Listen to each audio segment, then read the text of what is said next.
الدين عند الله الإسلام ومن يبتغ غير الإسلام دينا فلن يقبل منه وهو في الآخرة من الخاسرين فإن حاجوك فقل أسلمت وجهي لله ومن اتبعني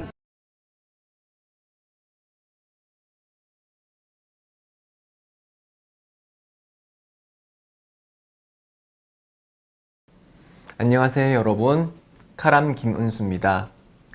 자, 이번 시간에는 하나님의 사도 무함마드, 이슬람의 마지막 사도인 무함마드에 관해서 알아보는 시간을 가지겠습니다. 무함마드의 이름은 무함마드 빈 압둘라 빈 압둘 무탈립입니다. 이게 아랍어죠. 좀 듣기 좀 거북할 수가 있습니다. 풀어서 설명을 드리자면은 무함마드 이븐 압둘라, 즉 압둘라의 아들, 무함마드는 압둘라의 아들, 즉 무함마드의 아버지는 이름이 압둘라라는 뜻이죠. 그리고 무함마드 빈 압둘라 빈 압둘 무탈립, 즉 압둘 무탈립의 손자가 무함마드라는 뜻이고요. 즉 무함마드의 아버지는 압둘라이시고 그리고 그분의 압둘라의 아버지이시자 무함마드의 할아버지는 압둘 무탈립이라는 뜻입니다. 자, 그리고 그의 혈통은 그 아드난 부족까지 거슬러 올라가는데요. 아드난은 이스마엘의 아들이죠. 그래서 무함마드는 이스마엘, 즉 아브라함의 아들인 이스마엘까지 혈통이 올라가는 그런 보이고 있고요. 그래서 무함마드는 이스마엘의 후손이 되는 것입니다. 자, 그분의 외모에 대해서 잠시만 설명을 드리면요.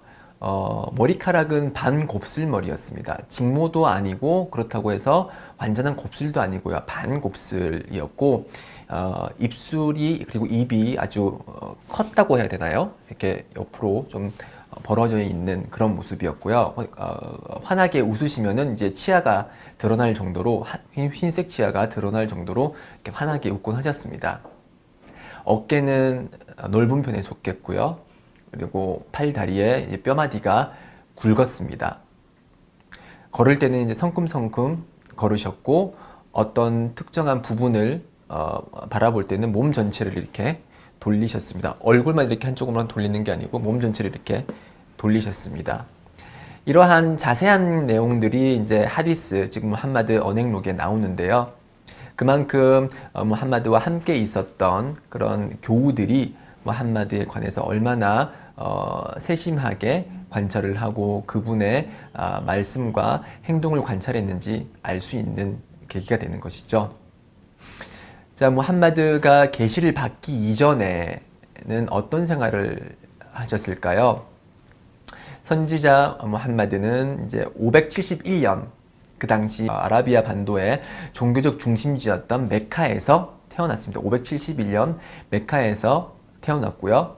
그리고 그 혈통은 모든 아랍인이 그 고귀함을 인정을 하는 그런 꾸레이시 부족 출신입니다. 그리고 어렸을 적에는 아니면 좀 청년기에서는 이제 상인으로서 이제 여러 곳을 여행을 하셨고요. 그리고 양치기로서의 그런 직업도 가진 적이 있습니다. 살아생전 그리고 계시 이전에 선지자 무함마드는 신뢰할 수 있고 정직한 사람이었습니다. 그래서 그는 누구도 배반하거나 거짓말을 하거나 속임수를 쓴 적이 없습니다. 그분의 칭호는 그렇기 때문에 사람들 사이에서 알-아민, 즉 신뢰할 수 있는 자라고 알려져 있었습니다. 계시 이전에요. 계시 이전에 알-아민, 신뢰할 수 있는 자라고 알려져 있었습니다. 사람들이 여행을 갈 때면 무함마드에게 귀중품을 맡기곤 했습니다. 왜냐하면 귀중품을 맡기면 어떤 사람들은 그 귀중품이 이렇게 남의 건데 이거 내 거라 그러면서 돌려주지 않은 경우가 있었는데요. 무함마드는 신뢰할 수 있는 자였기 때문에 많은 사람들이 그에게 귀중품을 맡기곤 했습니다. 또한 그분은 결코 거짓말을 하지 않았습니다. 그래서 사람들은 그를 as-sadiq, 즉 진실한 자라고 그렇게 칭호를 붙이기도 했습니다. 그만큼 계시 이전에 사람들 사이에서 신뢰할 수 있는 정직한 사람으로 인정을 받고 있었습니다. 계시는 하나님으로부터의 계시는 40살 무함마드가 40살이 되었을 때 시작이 되었는데요.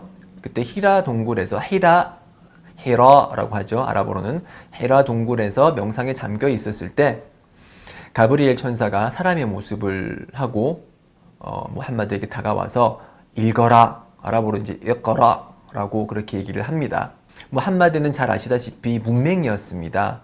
글을 읽을 줄도 모르고 쓸 줄도 모르는 분이었기 때문에 무함마드께서는 나는 읽을 줄 모른다 라고 찬성의 얘기를 했고, 그렇게 해서 이제 첫 번째 계시가 시작이 됩니다. 하나님으로부터 첫 번째 계시가 시작이 되고요. 그 이후에 23년 동안 단계적으로 하나님으로부터 계시를 받게 됩니다. 그 계시를 기록한 책이 꾸란이고요.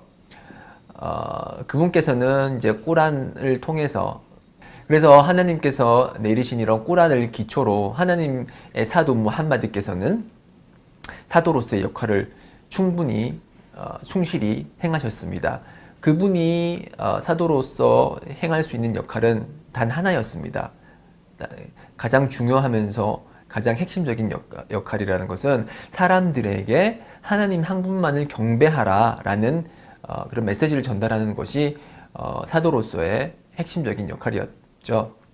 자, 우리가 여기서 좀 주목하고 싶은 거는 많은 사람들이 알지 못하는 부분이라서 좀 더 주목을 하고 싶은 부분은 그분의 성품에 관해서입니다. 그분의 성품은 꾸란 그 자체라고 하는데요. 꾸란에서 이제 권장하고 명령되는 그런 성품적인 부분을 몸소 실현했다는 것인데요. 그래서 본인께서는 이렇게 말씀하셨습니다. 하나님께서 나를 사도로서 보내심은 인간의 훌륭한 성품과 선행을 완성하기 위함이다 라고 얘기를 하고 있습니다. 이러한 맥락에서 봤을 때 무함마드는 아주 가정적이었습니다. 그는 이제 집으로 이제 들어갈 때면 자신이 할 일을 세 등분으로 나누었습니다. 첫 번째 부분은 하나님을 위한 것, 그리고 두 번째는 자신의 가족을 위한 것, 그리고 세 번째는 자기 자신과 다른 사람들을 위한 것으로 이렇게 세 가지로 분리를 해서 시간을 쓰곤 하셨습니다. 그러면서 그분께서 말씀하시기를 그대들 중에 가장 훌륭한 자는 아내에게 훌륭한 자다라고 말씀하시면서 아내에게 친절하고 훌륭하게 대할 것을 명령을 하셨습니다. 그리고 그분께서는 집에 있을 때는 여느 뭇 남편들과 다를 바 없이 검소하고 소박한 모습을 보이셨는데요. 손수 옷을 꿰매기도 하시고 손수 양의 젖을 짜기도 하셨습니다. 그리고 그분은 아주 로맨틱한 분이시기도 하셨습니다. 그분께서 말씀하시기를 아내의 입에 넣어주는 음식, 그 음식을 짚고 있는 손에는 하나님의 자비가 있다라고 말씀하셨는데요.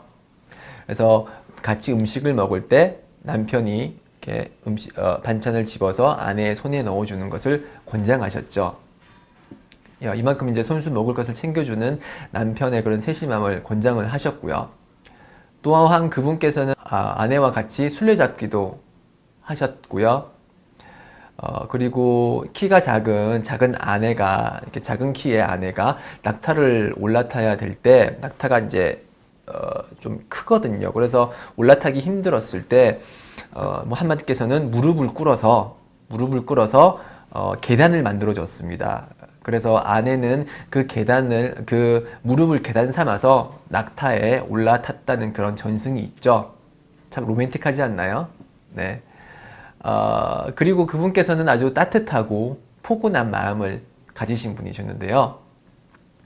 그래서 예배를 드릴 때 이제 조그만 딸나이를 이제 업고서 예배를 드리셨습니다. 저희가 예배를 드릴 때는 이렇게 서서 오른손을 왼손 위에 이렇게 올리고서 예배를 드리는데요.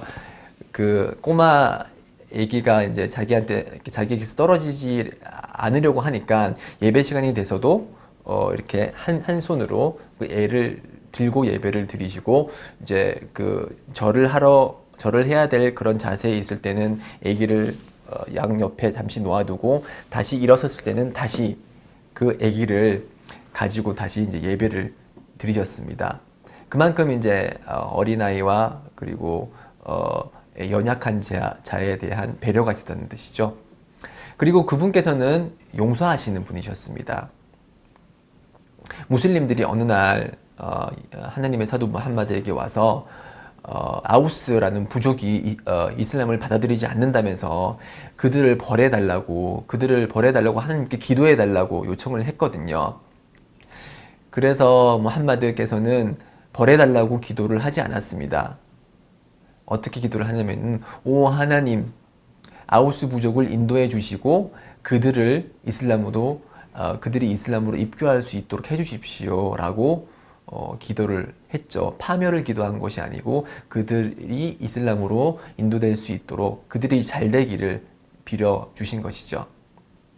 그리고 그분께서는 또한 참을성과 관용을 자주 보여주셨던 분이신데요. 어느 날 선지자께서 이제 좀 거친 외투를 입고 있었을 때입니다. 그때 어떤 이제 물품을 이제 그 사다카, 즉 희사금으로 사람들에게 나누어 주고 있었는데요.